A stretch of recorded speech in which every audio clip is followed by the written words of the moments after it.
Chapter 36, Drugs. Many, instead of seeking to remove the poisonous matter from the system, take a more deadly poison into the system to remove a poison already there.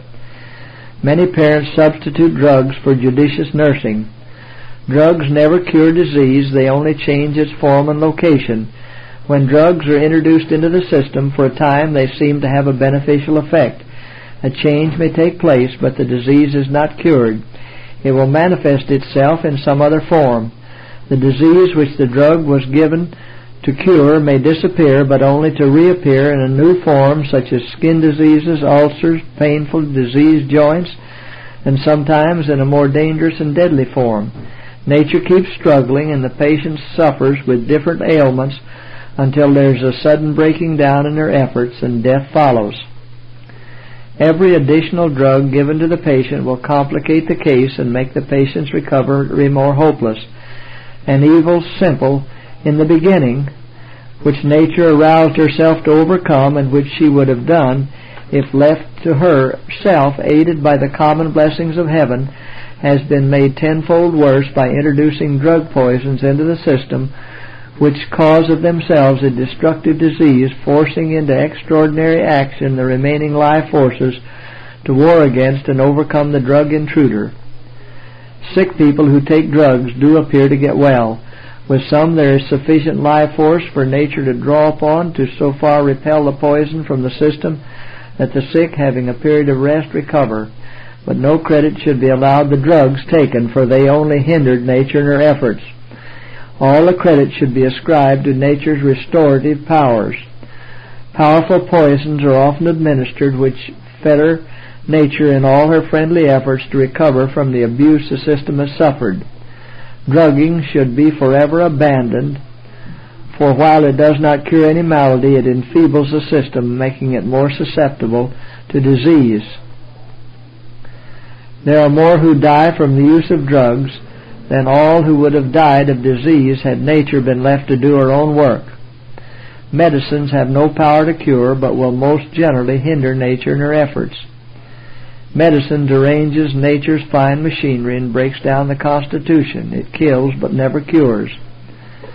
The endless variety of medicines in the market, the numerous advertisements of new drugs and mixtures, all of which claim to do wonderful cures, kill hundreds where they benefit one. Yet people keep dosing and continuing to grow weaker till they die. Some will have medicine at all events. Then let them take these hurtful mixtures and the various deadly poisons upon their own responsibility. God's servants should not administer medicines which they know will leave behind injurious effects upon the system, even if they do relieve present suffering.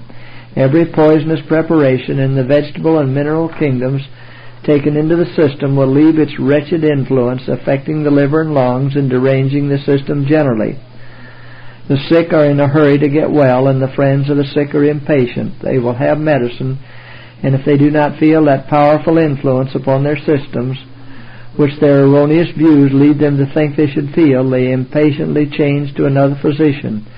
The change often increases the evil. They go through a course of medicine equally as dangerous as the first, and more fatal, because the two treatments do not agree, and the system is poisoned beyond remedy.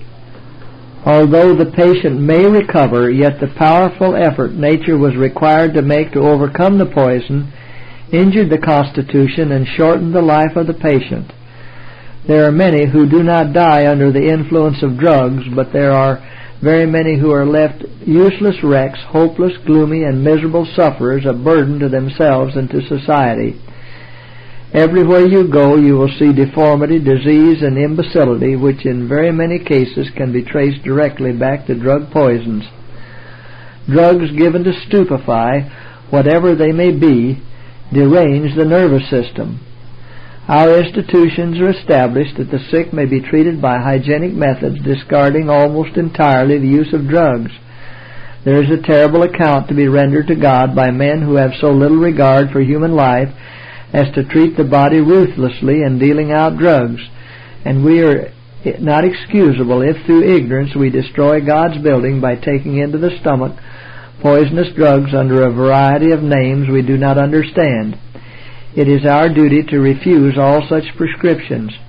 We want sanitariums where maladies may be cured by nature's own provisions, and where the people may be taught how to treat themselves when sick, where they will learn to eat temperately of wholesome food and to be educated to discard all narcotics, tea, coffee, fermented wines, and stimulants of all kinds, and the flesh of dead animals.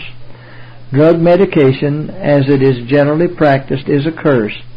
Educate away from drugs, use them less and less, and depend more upon hygienic agencies.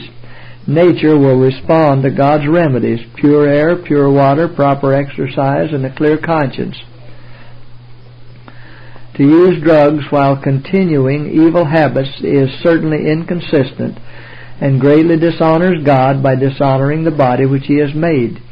Yet for all this, stimulants and drugs continue to be prescribed and freely used, while the hurtful indulgences that produce the disease are not discarded. The use of tea, coffee, tobacco, opium, wine, beer, and other stimulants gives nature a false support. Physicians should understand how to treat the sick through the use of nature's remedies.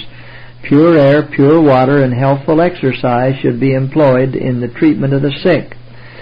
Many physicians are not as thorough and intelligent as they should be in the practice of their profession.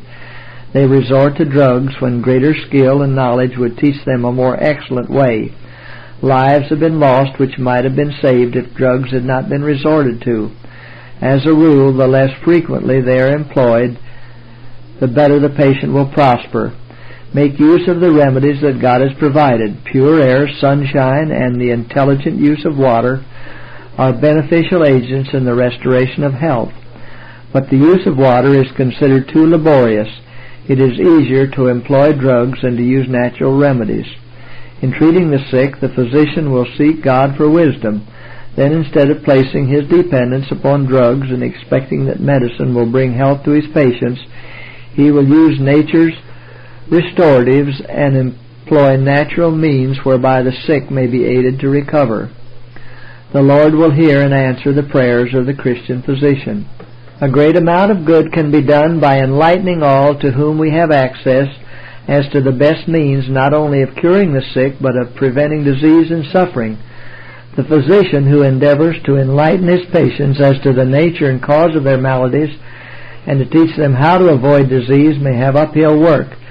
But if he is a conscious reformer, he will talk plainly of the ruinous effects of self-indulgence in eating, drinking, and dressing, of the overtaxation of the vital forces that has brought his patients where they are. He will not increase the evil by administering drugs till exhausted nature gives up the struggle, but will teach the patients how to form correct habits and to aid nature in her work of restoration by a wise use of her own simple remedies. The question of health reform is not agitated as it must be and will be. A simple diet and entire absence of drugs, leaving nature free to recuperate the waste energies of the body, would make our sanitariums far more effectual in restoring the sick to health.